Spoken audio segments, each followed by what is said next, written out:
layla körpe layla.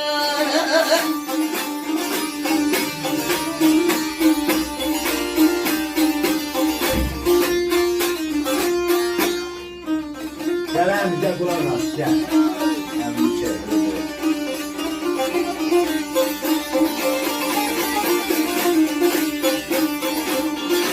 Gene unutmadım seni. Ya da saldım ayma oğlu.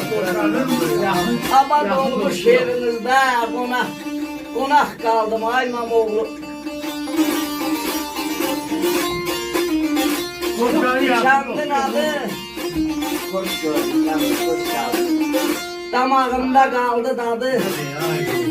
Ne diyorsun? Çörek su veren olmadı. Öldüm aldım aymam oğlu. Sen kokun mu? Yok. Gel gel, kokun mu? Bak diyor.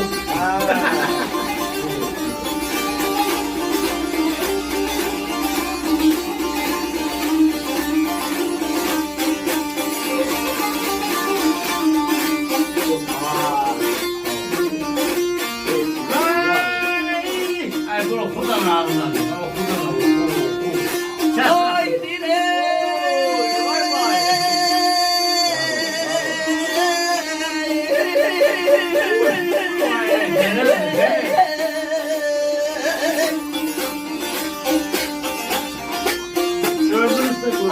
Bela bir şey yok ucunda.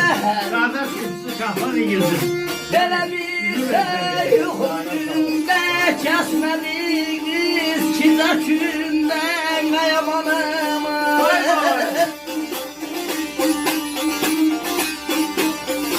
Osman değer bu şu günde. Layla layla. Osman değer bu şu günde. Laf bozaldım ayla yolun aymam oğlu. Layla layla çok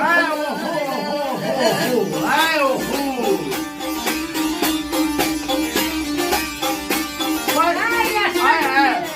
Bunu kuru. Yok bunu pezemeyi. Allah köpüğünü bu. bir şey yok günde. Ey bağımsız ey bağımsız. Ay hava çasmadınız içinde. Allah razı olsun. Osman değer bu şu günde laf kozaldım. Ay sağ ol demeyin. Sen dediyse ben de bunu buldum. Sağ ol, sağ ol.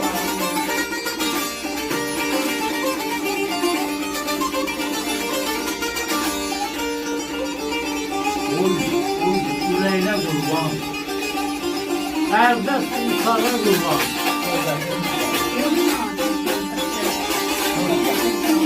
Yok. Yok. Sen de böyle kurban. Neye bir böyle limanda uzanmış.